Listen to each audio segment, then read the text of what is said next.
¿Pueden tomar asiento, hermanos?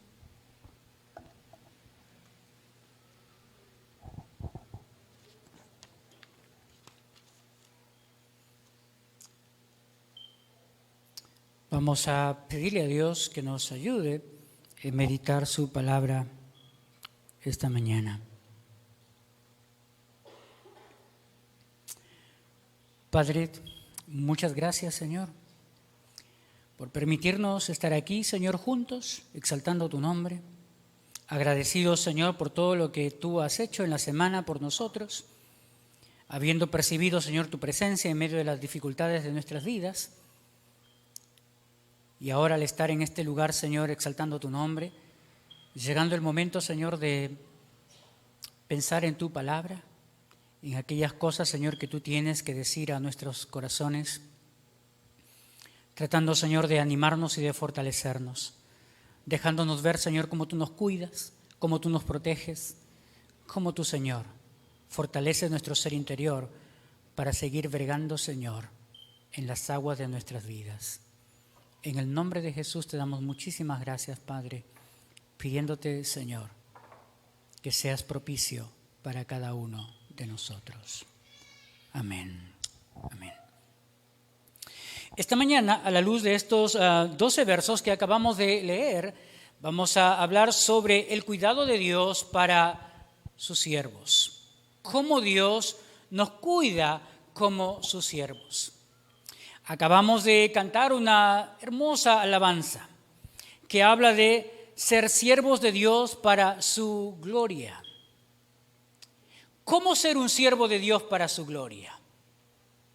¿Cómo cada uno de nosotros podría decir que somos siervos de Dios para su gloria? Bueno, la única manera de glorificar el nombre de Dios en nuestras vidas es siendo cristianos obedientes a su palabra. Es la única manera que podemos concebir el ser para la alabanza y para la gloria de Dios, siendo obedientes a su palabra. Y me parece que lo que hemos cantado esta mañana podría ser un desafío para nuestras vidas, en que todos anhelemos ser siervos para la gloria de Dios.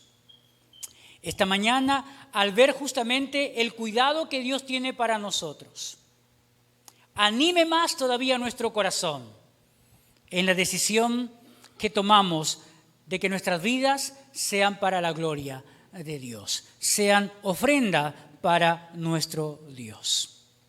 De tal manera que cuando miramos nuestras vidas, sabemos que como creyentes pasamos por momentos de quietud, pero también por momentos de aflicción. Así es nuestras vidas.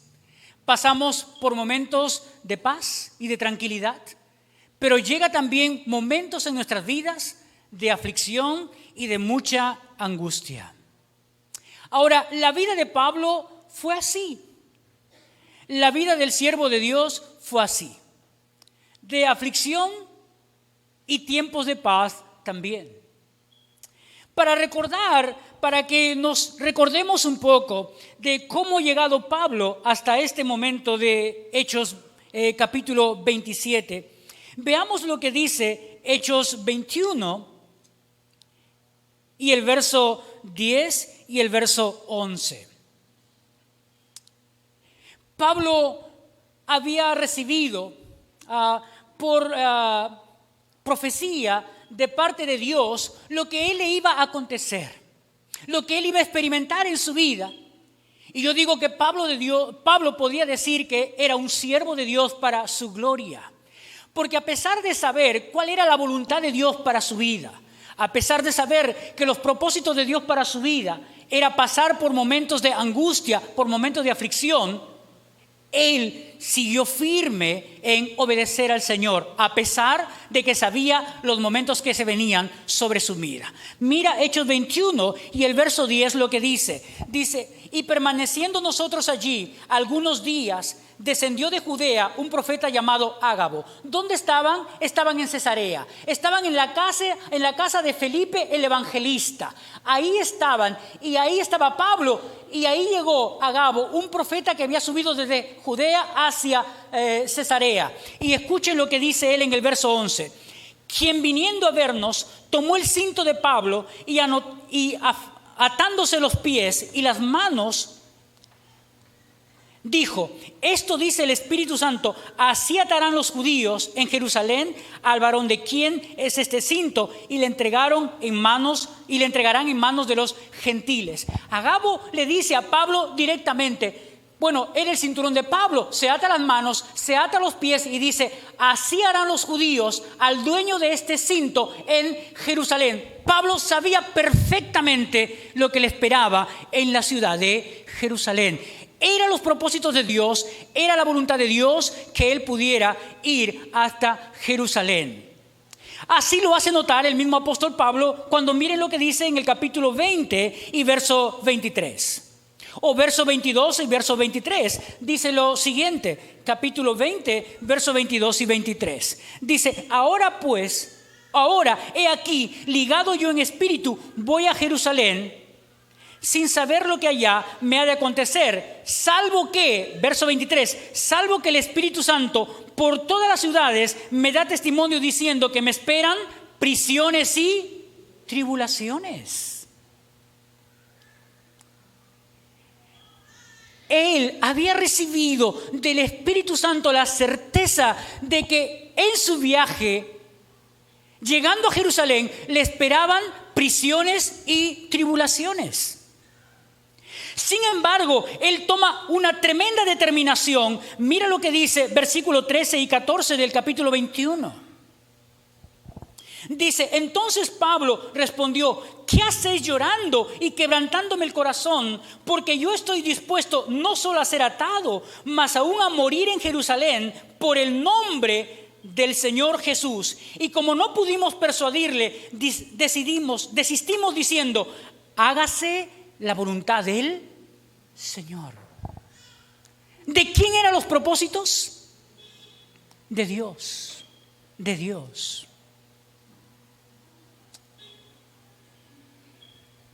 Por eso digo que el apóstol Pablo con todo derecho podría cantar: un siervo de Dios para tu gloria. Porque no se rehusó a cumplir la voluntad de Dios, aún sabiendo lo que le esperaba en Jerusalén. Por eso, hermanos, uno piensa en lo que Dios había planificado para la vida del apóstol Pablo desde el capítulo 9 de su conversión, porque mira lo que dice el verso 16 del capítulo 9. Dice lo siguiente: Dios le habló a Ananías para que vaya donde esté el apóstol Pablo, para que reciba otra vez la vista, recobre la vista. Y Dios, el Señor, le dice a Ananías el instrumento que Pablo le iba a hacer. Y le dice, verso 16: porque yo le mostraré cuánto le es necesario padecer por mi nombre. No era nada nuevo para la vida del siervo de Dios que iba a llegar un momento en que su vida, por cumplir los propósitos de Dios, iba a tener que pasar por momentos de suma aflicción. Pablo iba a padecer por causa del nombre de Cristo, mientras cumplía con los propósitos de Dios de predicar el evangelio a gentiles, a reyes y a los hijos de Israel. Es lo que dijo Dios a Ananías. Por eso, hermanos, que cuando llegamos al capítulo 27, yo puedo ver a lo menos 4 o 5 lecciones que podemos sacar para nuestras vidas de todos estos versos, pensando en la vida del apóstol Pablo como siervo de Dios. Y me parece que la primera lección está en el verso 1, verso 2 y verso 6. Y lo que uno puede ver a la luz de todo lo que hemos dicho hasta ahora, usando los pasajes que hemos usado hasta ahora, desde Hechos 9, pasando por Hechos 20, Hechos 21, Para llegar al capítulo 27, lo que yo puedo ver como primera lección es que nada ocurre en nuestras vidas por casualidad, que Dios tiene todo bajo control. Nada ocurre en nuestras vidas por casualidad. Hablando con una hermana, hace poquito rato nada más, me decía de una situación muy difícil y me decía, por casualidad nos enteramos de esto. Nada ocurre por casualidad, nada. Porque, hermanos, lo primero que vemos en la Biblia, lo primero que podemos entender a la luz de todo lo que tenemos en la Biblia, desde Génesis hasta Apocalipsis, es que Dios es soberano. Y si Dios es soberano, tiene control sobre todo lo que ocurre en el cielo, en la tierra y debajo de la tierra. Nada escapa al control de Dios. Por lo tanto, nada ocurre por casualidad en nuestras vidas. Nada. Verso 1 del capítulo 27, la primera parte dice, cuando se decidió que habíamos de navegar para Italia. Pero, hermanos, ¿cuánto tiempo ha pasado? Pablo había llegado a Jerusalén. De Jerusalén fue tomado prisionero en el templo, fue tomado por los judíos en las puertas del templo como prisionero.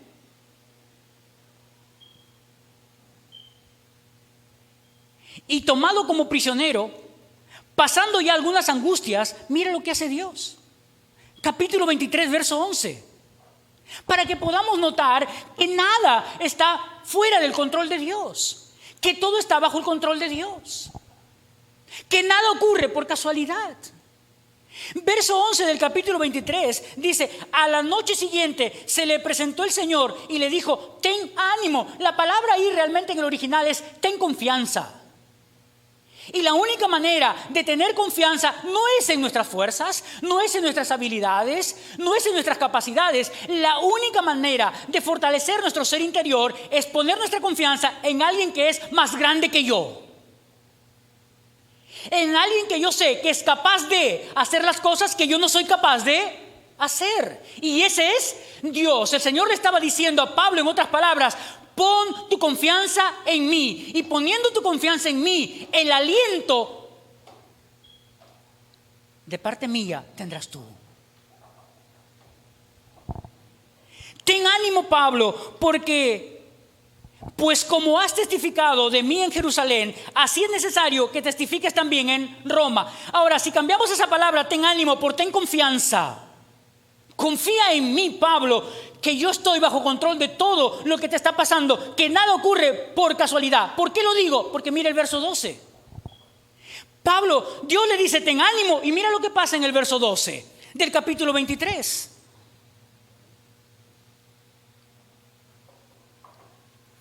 Venido el día, algunos de los judíos tramaron un complot y se juramentaron bajo maldición diciendo que no comerían ni beberían hasta que hubiesen dado muerte a Pablo.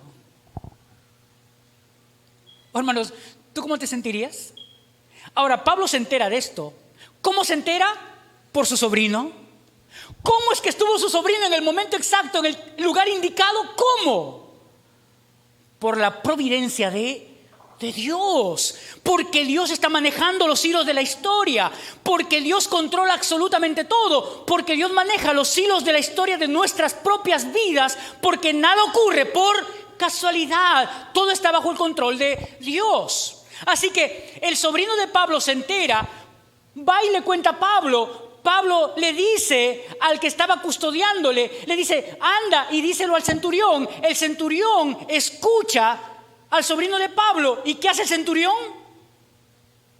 ¿Prepara qué? Prepara 2 centurias, 200 soldados. ¿Qué más prepara? Lanceros, 200 soldados, 70 jinetes y 200 lanceros. ¿Cuántas personas iban llevando a Pablo de Jerusalén a Cesarea? A lo menos 470 personas.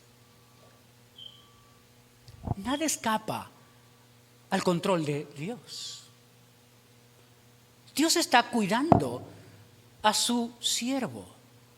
Dios está guardando la vida de su siervo. Pero hermanos, llega a Cesarea, capítulo 24, verso 27.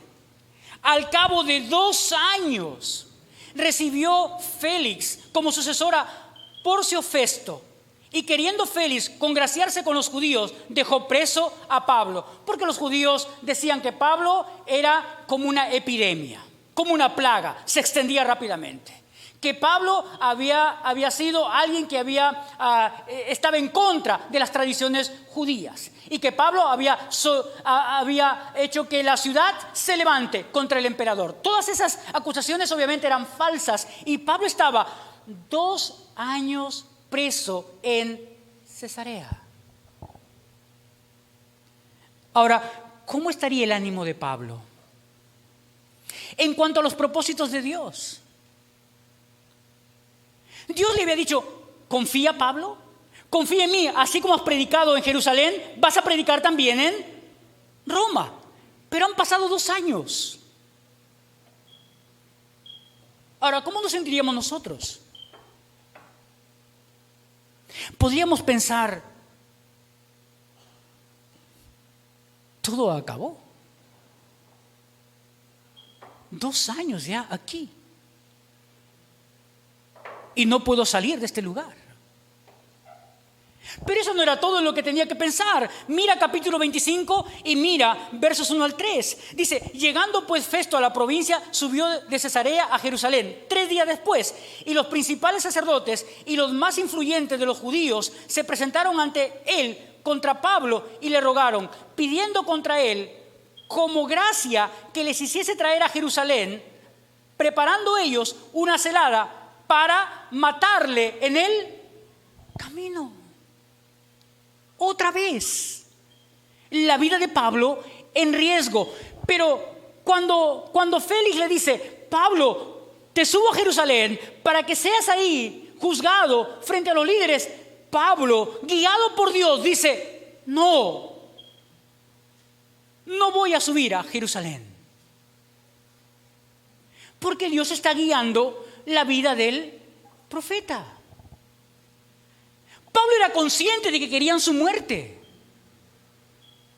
pero él sabía: nada escapa al control de Dios, todo está bajo la voluntad de Dios, nada ocurre por casualidad, porque así Pablo me lo deja ver a mí también, y espero que se lo deje ver a usted también cuando leamos capítulo 26. Y mira lo que dice capítulo 26 del libro de los Hechos. Mira el verso 20. Está dando Pablo su defensa ante el rey Agripa. Y mira lo que dice el verso 20 del capítulo 26. Sino que anuncié primeramente a los que están en Damasco y Jerusalén y por toda la tierra de Judea, y a los gentiles que se arrepintiesen y que se convirtiesen a Dios, haciendo obras dignas de arrepentimiento. Por causa de esto, los judíos, prendiéndome en el templo, intentaron matarme. Ahora mira lo que dice el verso 22. Pero habiendo obtenido auxilio de Dios. ¿Y qué más dice? Habiendo obtenido auxilio de Dios, persevero hasta el día de hoy. ¿En quién estaba puesta su confianza? ¿Quién animaba su corazón? Dios. De tal manera que pasando estos 2 años, leemos otra vez verso 21, verso 1, la parte A, cuando se decidió que habíamos de navegar para Italia. ¿Quién lo decidió? Dios.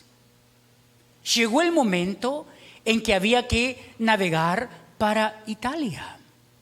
Si podemos ubicar el mapa, por favor, y lo dejan ahí en el mapa también. Así que cuando se decidió que habíamos de navegar para Italia, entregaron a Pablo y a algunos otros presos a un centurión llamado Julio de la compañía Augusta, y embarcándonos en una nave Adramitena. Ahora, esta nave Adramitena es una nave pequeña, una nave de 42 metros de largo, 2 veces el templo y de 11 metros de ancho. Todo el templo tiene 11 metros y medio de ancho. Así que la nave sencillamente era 2 veces el templo más esto de ancho. Y ahí entraban más de 200 y tantas personas. Pero ¿quién colocó la nave? En el momento exacto. Dios. Como todo lo que ocurre en este mundo.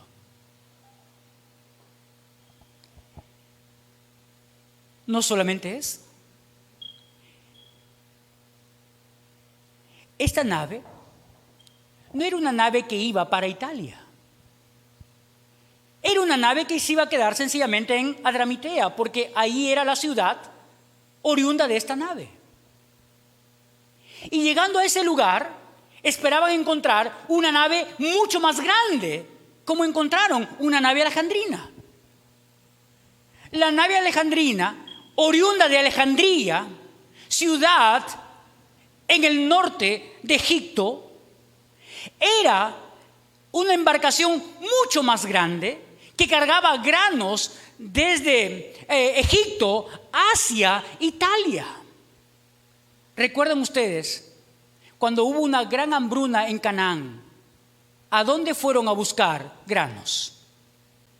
A Egipto. Egipto se caracterizaba por tener grandes almacenes de granos. Y de ahí salía para Italia. Así que Dios tenía preparado una nave pequeña en Cesarea.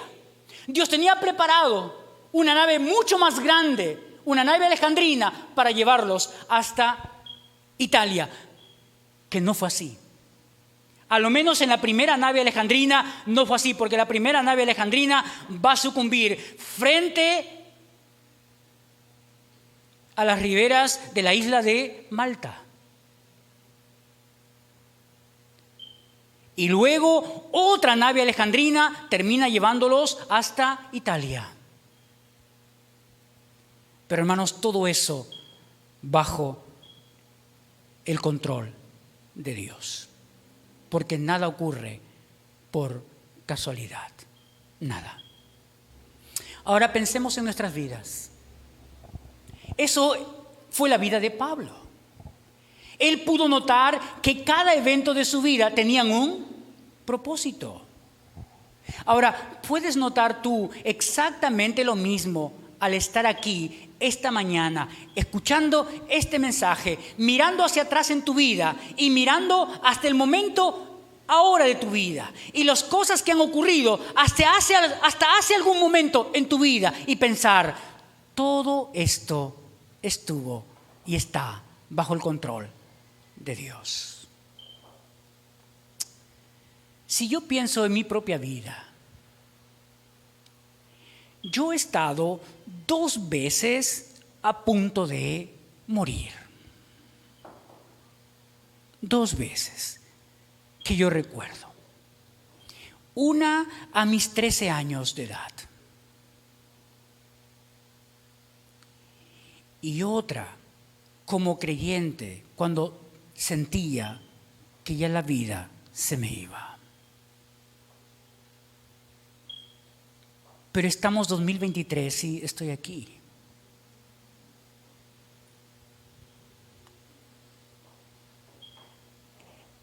Y yo, para fastidiar a mi hija, siempre le he dicho algunas veces, un día mi hija se levantó llorando de su cama y fue a mi cama y me abrazó fuerte y me dijo, papá, llorando. Le dije, hija, ¿qué te pasa? Y le dije de frente, le dije, has soñado que me he muerto, ¿verdad? Sí, papá. Para tratar de animarla le dije, hijita, no te preocupes, hierba mala nunca muere.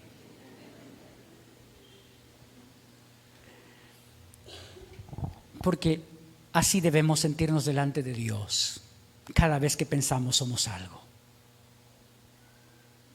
Porque solo Dios puede hacer de nosotros lo que nosotros no podemos hacer de nosotros mismos, solo Él. Así que, hermanos, si has perdido tu trabajo, no pienses que eso sorprende a Dios. No. Piensa más bien en el propósito de Dios para esa circunstancia de vida. De repente ahora estás pasando por momentos muy difíciles en tu familia. Como alguien me mandaba un audio en la noche que no pude ver porque no tenía mi celular en la mano, recién lo he escuchado hoy día, en la mañana.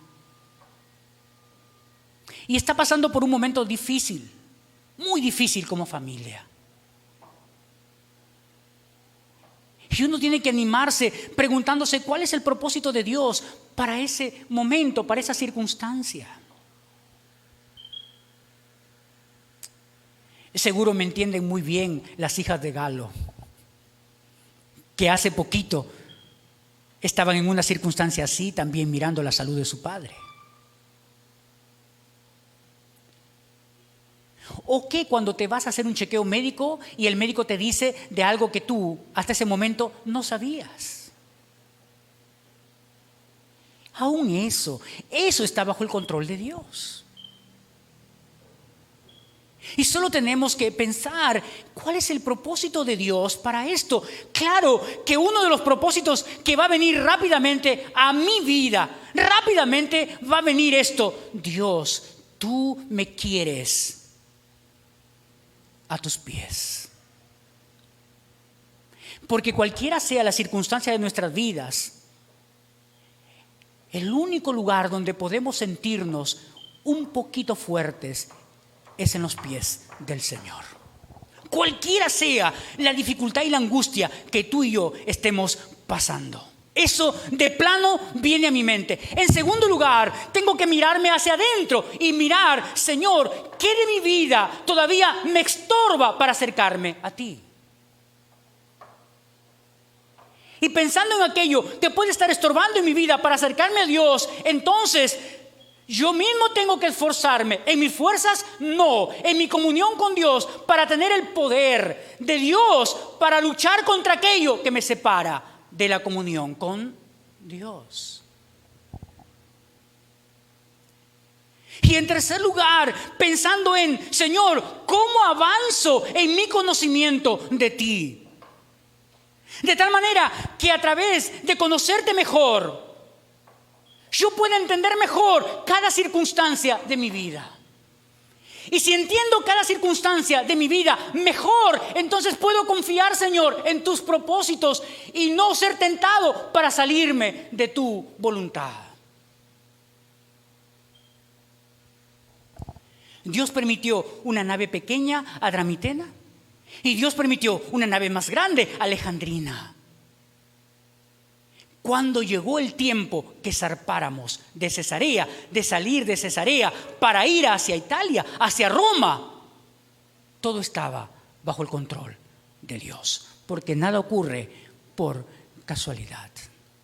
Así que anima tu corazón, anímate esta mañana, cualquiera sea la circunstancia que estés pasando, porque algún propósito de parte de Dios hay para tu vida. Recuerda tú que la palabra dice que todas las cosas ayudan a bien para que los que conforme a los propósitos de Dios hemos sido llamados. Recuerda también que los pensamientos de Dios para sus hijos son de bien y no de mal. Recuerda también que la palabra de Dios a través del apóstol Pedro dice: aunque por poco tiempo tengáis que ser probados con diversas pruebas, a fin de que nuestra fe sea hallada más preciosa que el oro. Por lo tanto, las circunstancias de la vida, en la manera positiva, siempre tendrán que ver con nuestro acercamiento a Dios y nuestro crecimiento espiritual.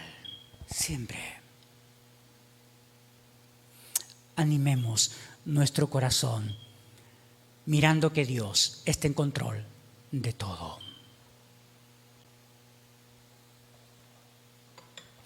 En segundo lugar, mira lo que encontramos en el verso 2 y el verso 3. O verso 1, en la parte final del verso 1 y también en el verso 3. Encontramos aquí que Dios puede usar inconversos para el cuidado de sus hijos, para el ánimo también de sus hijos. Inconversos, porque mira lo que dice aquí: cuando se decidió que habíamos de navegar para Italia, entregaron a Pablo y a algunos otros presos a un centurión llamado Julio. ¿Qué más dice? De la compañía Augusta. Ahora, varias compañías dirigidas por centuriones llevaban este nombre de Augusta. Las compañías augustas eran compañías de parte del emperador situadas en diferentes partes del Imperio Romano, que se encargaban de trasladar los prisioneros condenados a muerte que iban a Roma para ser ofrecidos en el anfiteatro romano, en el Coliseo romano. Eran las personas que iban para luchar entre ellos o para luchar contra los leones. Eran condenados a muerte. Julio venía de parte del emperador.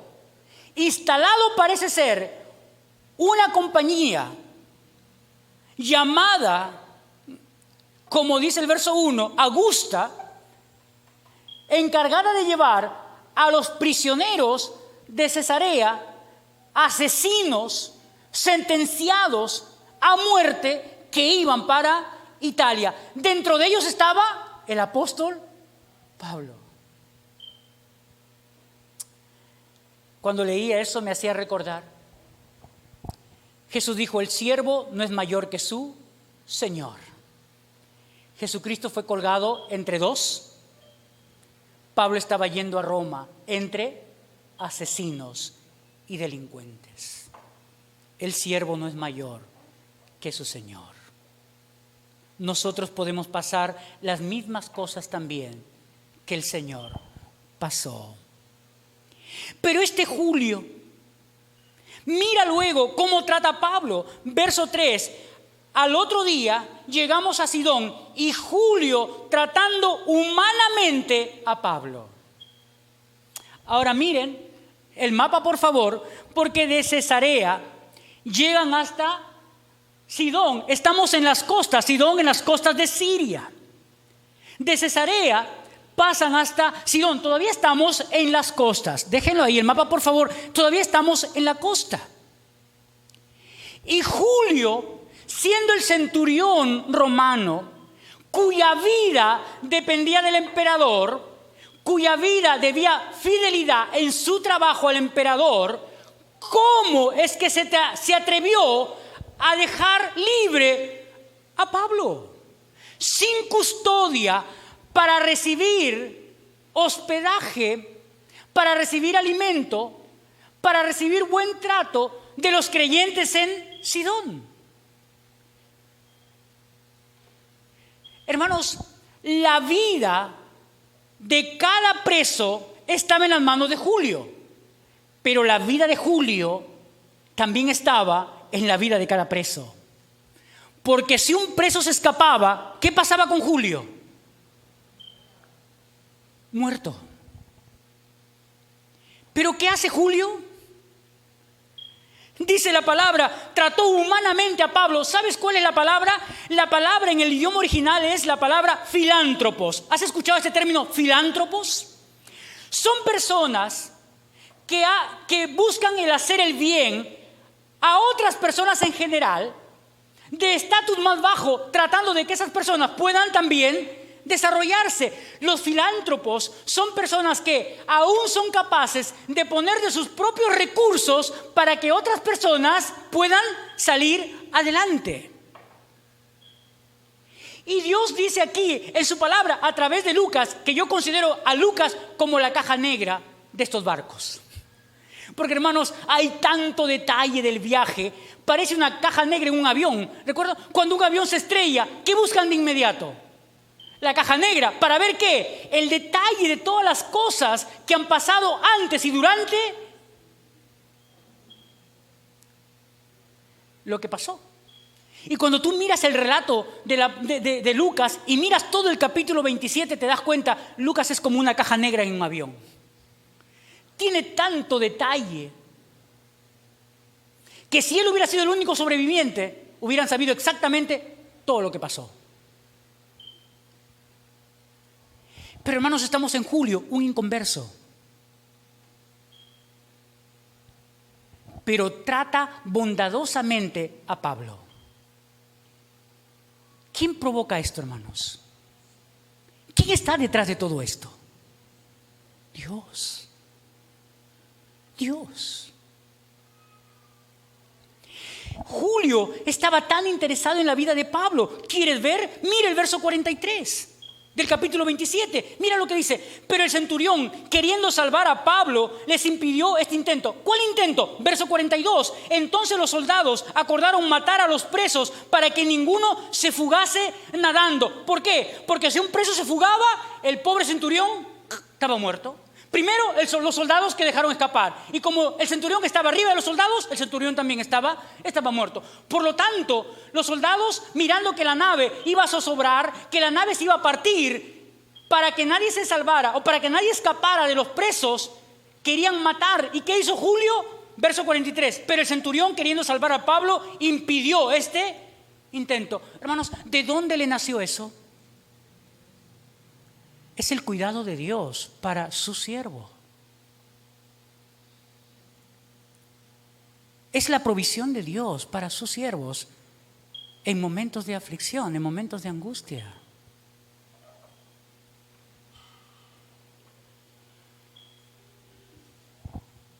Y hermanos, ¿no te ha pasado algunas veces lo mismo? Yo contaba en la mañana que me ha pasado eso en el Seguro Social muchas veces.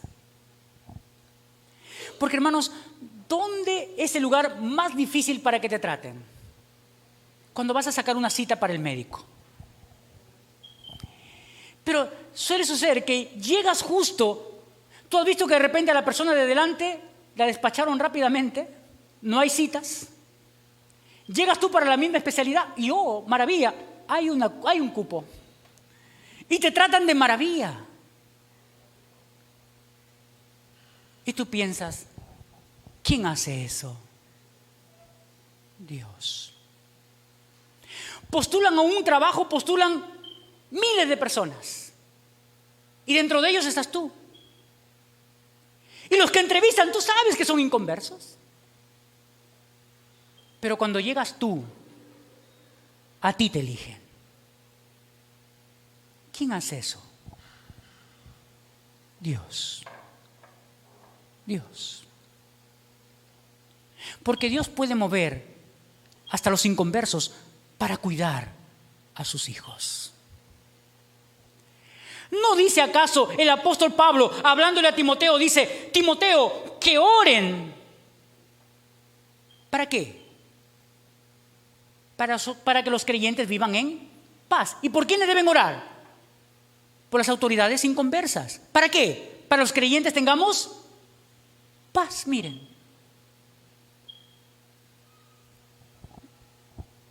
Así que hermanos, Dios puede usar la vida de inconversos para cuidar nuestras propias vidas, para animar nuestro corazón. Seguramente tú has tenido algunas experiencias así en tu vida. Que has visto personas que de por nada te han tratado súper especial, te han hecho sentir súper especial. Ahora, ¿sabes qué dicen los historiadores? Los historiadores que no pueden ver a Dios en todo eso, ¿sabes qué dicen? Dicen, no, Julio trató a Pablo así porque Pablo no tenía condena. Era un ciudadano romano también y no tenía condena. Porque nadie había condenado a Pablo, es verdad, nadie había condenado a Pablo. Pablo estaba yendo para comparecer ante César, pero no tenía ninguna condena. No tenía ninguna condena. Y algunos dicen, no, ahí está, mira, Julio tuvo buen trato con Pablo porque era ciudadano romano en primer lugar y en segundo lugar porque no tenía ninguna condena. Pero si fuera así, él era el centurión. Él tenía poder. Él podía tratar a Pablo como quisiera.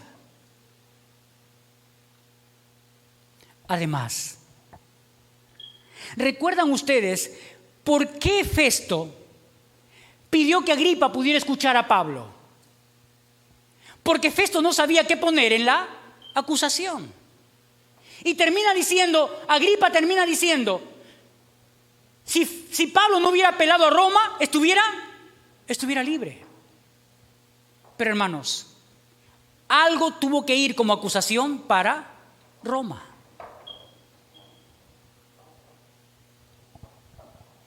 Aunque Pablo era inocente. Pero uno puede ver cómo Dios usa inconversos para cuidar a sus hijos. Qué lindo, hermanos. Animemos nuestro corazón con eso también. Que aún los inconversos, Dios puede mover su corazón para ser de bendición para los hijos de Dios. En tercer lugar, la tercera lección que yo puedo ver aquí también está en el verso 1 y 2. Porque mira verso 1, dice, cuando se decidió que habíamos de navegar. Habíamos, plural, ¿quién? ¿Quién había de navegar? Bueno, Pablo era el prisionero, pero ¿quién está escribiendo la carta? Lucas. Lucas incluye aquí, habíamos de navegar. Mira cómo empieza el verso 2. Y embarcándonos, ¿quiénes? Bueno, a lo menos hasta ese momento, Lucas y Pablo. Pero el verso 2 nos dice de otra persona más. Mira quién era esa otra persona. Dice, embarcándonos en una nave adramitena que iba a tocar los puertos de Asia, zarpamos estando con nosotros Aristarco, macedonio de Tesalónica. Aristarco era de la iglesia de Tesalónica, macedonio de la iglesia de Tesalónica, un creyente también, que no era la primera vez que estaba al lado de Pablo, porque uno puede ver, por ejemplo, Hechos 19, verso 29, y ahí encontramos en el alboroto en Éfeso a Aristarco también. Mira el verso 29, dice lo siguiente: y la ciudad se llenó de confusión, y a una se lanzaron al teatro, arrebatando a Gayo y a Aristarco, macedonios, compañeros de Pablo. Eran compañeros de Pablo, eran creyentes de lo que quiere decir el texto. Eran cristianos, seguidores del Señor Jesús. Aristarco ya estaba sufriendo también por causa de Cristo. Pero eso no era todo. Mira Hechos 20 y el verso 4. Cuando Pablo sale para Grecia, dice el verso 4, y le acompañaron hasta Asia Sópater de Berea, a Aristarco. Era una persona muy cercana al apóstol Pablo. Parece ser que Aristarco terminó también preso con Pablo en la ciudad de Roma. Mira capítulo 4 de Colosenses y el verso 10. Capítulo 4, verso 10. De Colosenses, mira lo que dice el capítulo 4 y el verso 10. Dice lo siguiente: Aristarco, mi compañero de prisiones, os saluda. Y la carta de Filemón, verso 24, Marcos y luego Aristarco, mis colaboradores. Eran personas muy allegadas, muy afines al apóstol Pablo. ¿Qué es la lección? La lección es, hermanos, que debemos aprender a ser agradecidos con Dios por los hermanos en Cristo que nos animan, que nos consuelan, que nos fortalecen cuando pasamos por momentos de aflicción. Qué importante es tener a alguien al lado nuestro cuando estamos pasando por momentos de angustia. Porque, hermanos, a través de esas personas, Dios nos deja ver su presencia en nuestras circunstancias de vida. Por eso es triste cuando un creyente se siente solo. Porque cuando tú llamas muchas veces a personas que están pasando por momentos difíciles y tú le preguntas cómo se sienten y te dicen, me siento solo. Y tú sabes que cuando te dicen se sienten solo, no es porque se sienten solos de Dios, porque saben que Dios está en su vida a través del Espíritu Santo. ¿De quién se sienten solos? De la compañía de su iglesia, de la compañía de otro hermano que esté al lado suyo para ayudarle a sobrellevar sus cargas. Y Lucas y Aristarco estaban ahí para Pablo. ¿Sabe qué van a decir los historiadores? Los historiadores van a minimizar lo que es la providencia de Dios, lo que es el ánimo de Dios para sus siervos, diciendo que Pablo era un ciudadano romano y como ciudadano romano le correspondía tener a lo menos 2 siervos a su disposición. ¿Quiénes eran esos 2 siervos? Lucas y Aristarco. Pero aún si fuera así, tengo que mirar más allá del aspecto humano para decir, quien está en control de todo sigue siendo Dios. Por lo tanto, en la providencia de Dios, Dios permitió que Pablo no viajara solo en un viaje que iba a ser con muchas dificultades hasta Roma, sino que tenía la compañía de 2 creyentes muy valiosos para él. Lucas, el médico que lo iba a tratar en sus malestares físicos, y Aristarco, su colaborador, su compañero en las cosas de Dios también. ¿Animaría su corazón o no? Seguro que sí. Habían llegado a Sidón y no solamente tenía el ánimo de 2 personas viajando con él. Tuvo el aliento de parte de Dios a través de un inconverso que lo dejó salir de la nave para que lo atendieran. ¿Quiénes? Creyentes de Sidón. ¿Acaso Pablo estuvo en Sidón alguna vez? ¿Registra la palabra que Pablo estuvo en Sidón? A lo menos en el libro de los Hechos no se dice que Pablo estuviera en Sidón. Pero ¿qué hicieron los cristianos en Sidón? Atendieron al siervo de Dios. Con justa razón, cuando el apóstol Juan le habla a la iglesia en Éfeso, en su segunda carta, me parece que es, sí, en su segunda o su tercera carta, me parece que habla acerca de todo creyente debe ser hospedador. Hospedador. Y la idea es porque no se sabe si hospedamos a ángeles. Y esa palabra ángeles, uno tiene que tomarlo como mensajeros de Dios. Hombres de parte de Dios. Qué aliento para Pablo. Qué ánimo para Pablo. Y hermanos, el viaje hasta Sidón, ¿cómo fue? Tranquilo. Tranquilo, sin angustia. Porque así lo dice, así lo deja notar. Dice, al otro día llegamos a Sidón. Pero verso 1 y 2, ¿habla de algún problema en el viaje? No. Todo es de ánimo. Todo es de gozo, todo es de alegría, todo es de fortaleza. ¿Por qué? Porque más adelante, ¿qué iba a venir? Dificultades. Dificultades.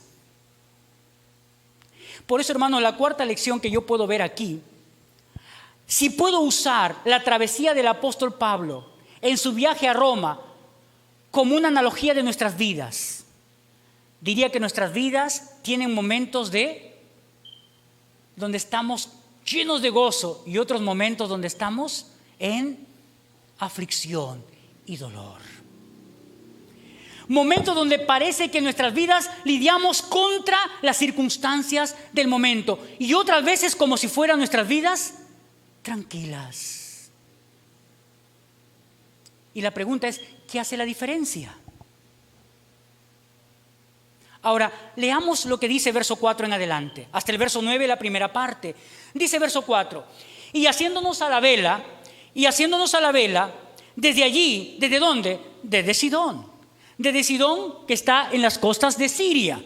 Desde Sidón, dice verso 4, navegamos hasta Sotavento de Chipre. Chipre es una isla, ahí está al frente Chipre, en la parte norte. ¿Por qué? Para evitar los vientos del sur. Los vientos del sur eran vientos muy fuertes, por eso viajaban por ese lado. Pero sigue ahí diciendo, porque los vientos eran contrarios. ¿Qué más decía? Habiendo atravesado el mar frente a Cilicia y Panfilia, muy importantes dos lugares, porque Cilicia está arriba ¿de qué? De Tarso.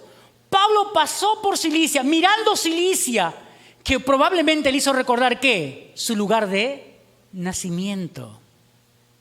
Y luego dice Cilicia y luego dice Panfilia. En Antioquía. Y fue la iglesia de Antioquía que lo envió a las misiones. Algunos historiadores dicen que en la providencia de Dios permitió pasar por esos lugares como si Pablo se estuviera despidiendo de su lugar de nacimiento y de la iglesia que lo envió a las misiones. Claro, no llegó a Tarso, no desembarcó en Antioquía, pero desde el mar pudo mirar las costas de Cilicia y de Panfilia también.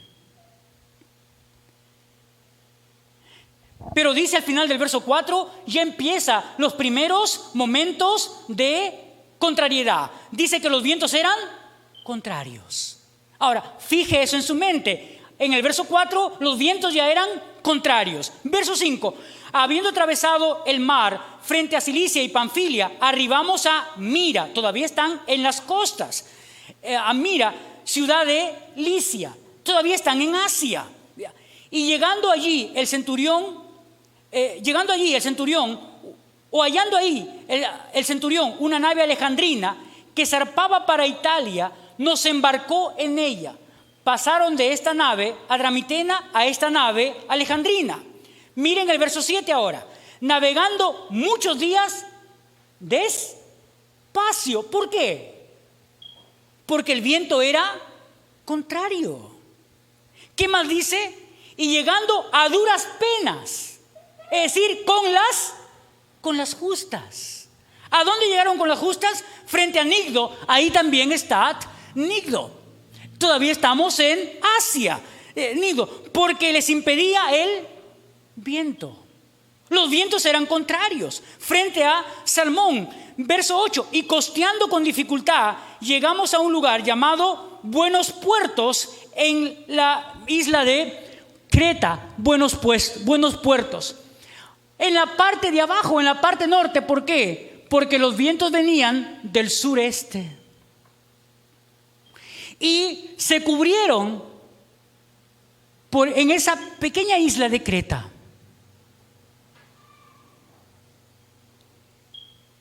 Y deberían haberse quedado allí. Porque mire el verso 9.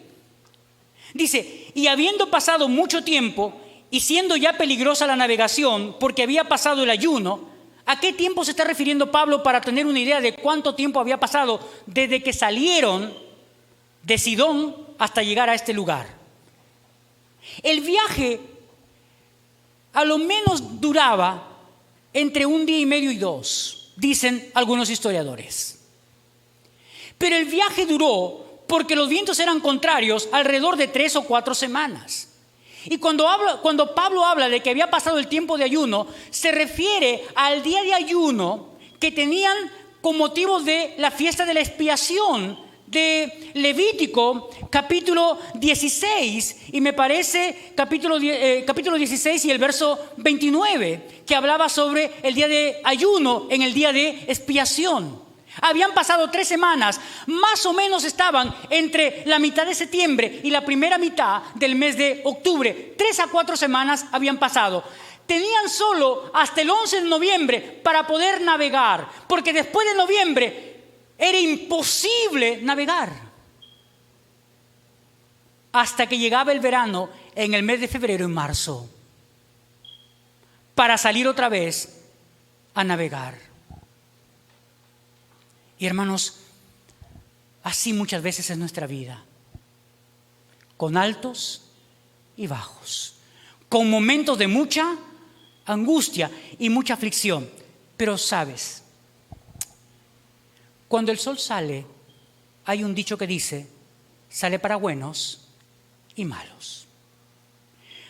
Cuando llueve, llueve para buenos y malos. Creyentes y no creyentes tienen días difíciles. La pregunta es, ¿qué hace la diferencia? ¿Qué hace la diferencia? La diferencia la hace Dios en nuestras vidas. Porque, hermanos, hasta ese momento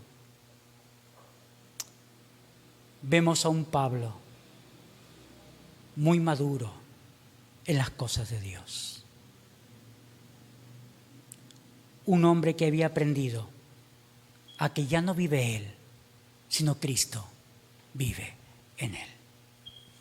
Y que todo lo que estaba haciendo ahora en la vida no lo hacía por él, lo hacía en las fuerzas del Señor y para él, Señor. La diferencia lo hace Dios en nuestras vidas. La manera como enfrentamos las circunstancias en la vida, la diferencia entre un creyente y un inconverso es Dios para nosotros. Por eso, hermanos, si tú estás pasando por un momento difícil y tu respuesta hasta ahora ha sido negativa, yo tendría que pensar, si mi respuesta fuera negativa frente a alguna adversidad de la vida, tendría que pensar rápidamente en mi calidad de comunión con Dios. En mi calidad de comunión con Dios. Tendría que pensar también en mi tiempo en la presencia de Dios. Tendría que pensar también en mi corazón. Porque podría ser que estoy viviendo para mí mismo y no estoy viviendo para Dios. Porque, hermanos, ¿qué decía el salmista? El salmista estaba muy bien apercibido que cualquiera fuera su momento, él estaba a salvo. ¿Por qué? Porque él decía, el que habita al abrigo del Altísimo morará bajo la sombra del Omnipotente. Y yo te pregunto, en las circunstancias que estás viviendo, ¿bajo quién estás morando? ¿Bajo tus propias capacidades? ¿En tus propias fuerzas?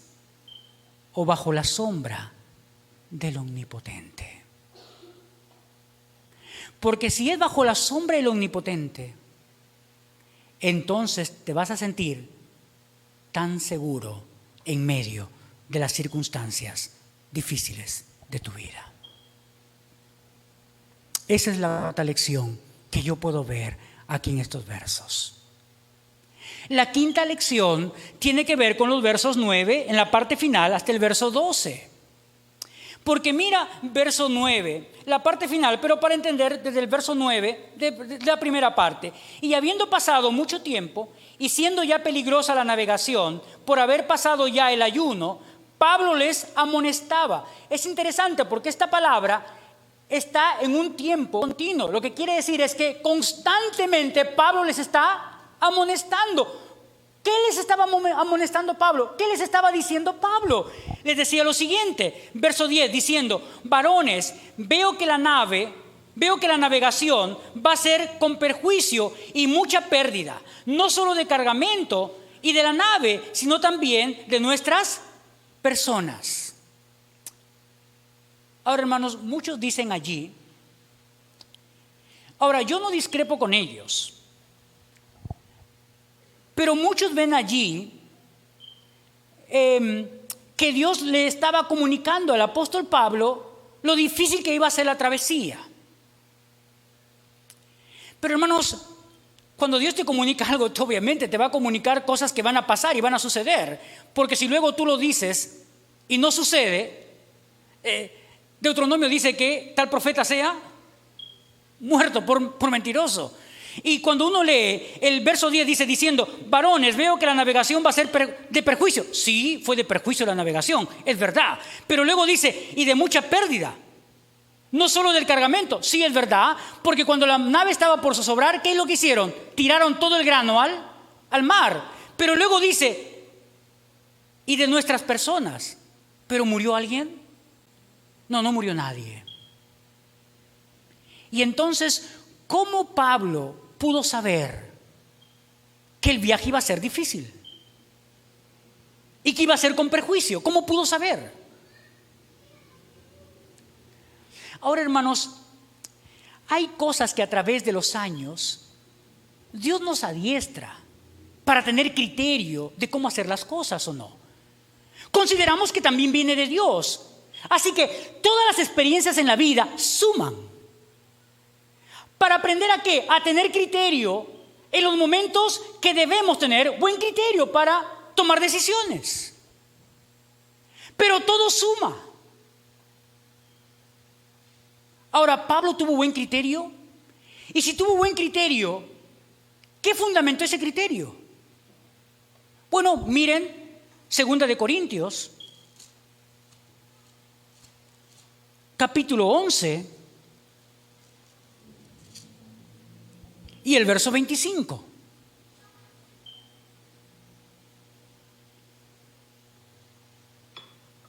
Con esto no quiero decir que Dios o el apóstol Pablo no estaba en buena comunión con Dios, que pudo percibir que los momentos eran difíciles. Pero hermanos, como digo, las experiencias en la vida nos preparan y nos ayudan a tener criterio para tomar decisiones en la vida. Ahora, mire el verso 25 lo que dice.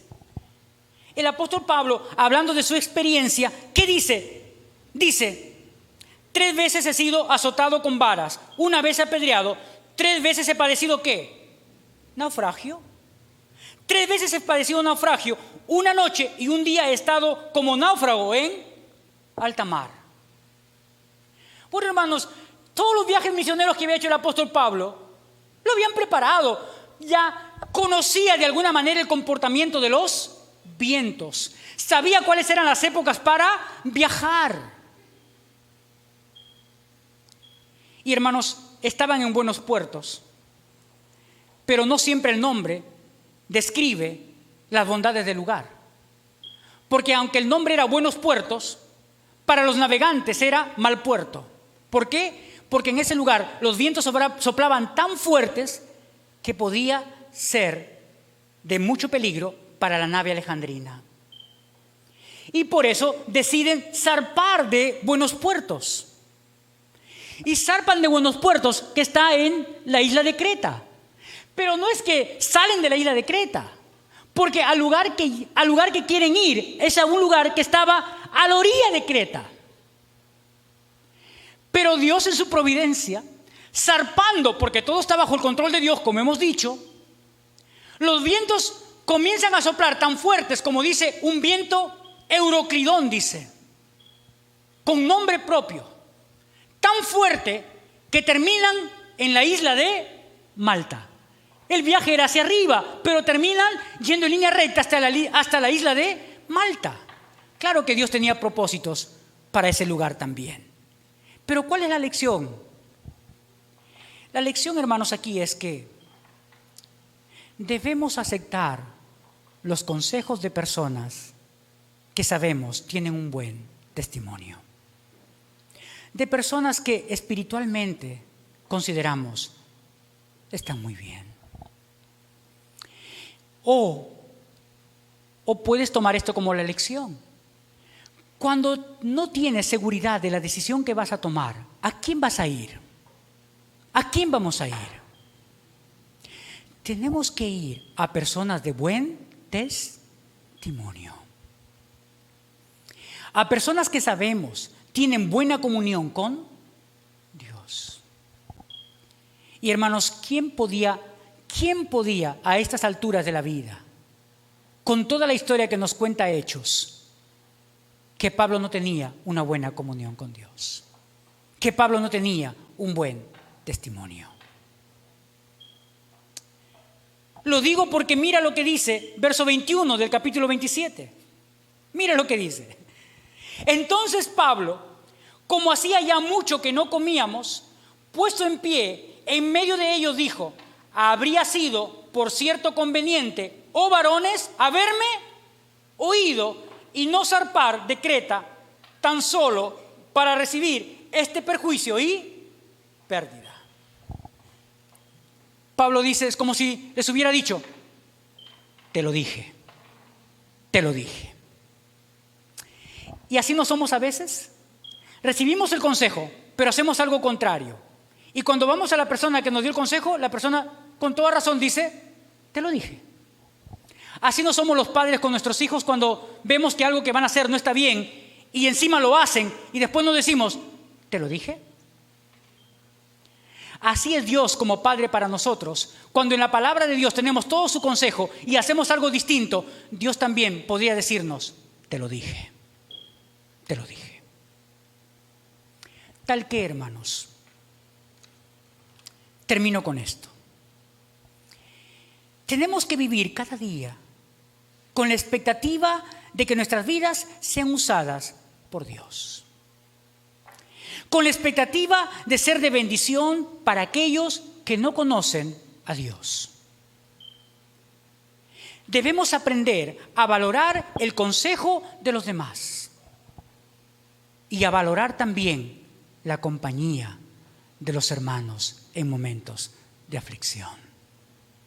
Porque a veces, hermanos, somos tan ingratos que nos olvidamos lo que otros han hecho por nosotros cuando estábamos pasando por momentos difíciles. Y aunque sabemos que esa persona está pasando por momentos difíciles, ni siquiera llamamos. Ahora no hay ninguna excusa, porque existen muchísimas maneras en que podríamos estar pendientes los unos de los otros. Que Dios nos ayude a ser creyentes como Pablo, que podemos mirar en cualquier circunstancia de la vida cómo Dios nos está cuidando. Porque nada ocurre por casualidad, porque todo está bajo su control, porque Dios usa vida de inconversos para animar y cuidar a sus hijos, porque Dios usa la vida de otros creyentes para animarnos también, porque Dios nos hace ver que nuestras vidas tienen altos y bajos y la única diferencia es Dios con nosotros. Y porque Dios nos anima siempre a buscar el consejo de personas que estén en buena comunión con Él, de buen testimonio sus vidas. Amén. Padre, te damos muchas gracias esta mañana. Agradecido, Señor, por tu palabra y por las lecciones, Señor, que podemos sacar de ella para beneficio de nuestra vida espiritual. Sigue tú, Señor, animando nuestros corazones, haciéndonos ver, Señor, que nunca estamos solos, que nada ocurre por casualidad, que todo está bajo tu control, que tú usas diferentes medios y personas para animarnos, fortalecernos y consolarnos. Y gracias, Señor, porque aún así como somos, tú usas nuestras vidas para bendición de otros también. Muchas gracias, Padre, porque de esta manera nos animas, nos consuelas y nos fortaleces. En el nombre de Jesús te damos gracias. Amén.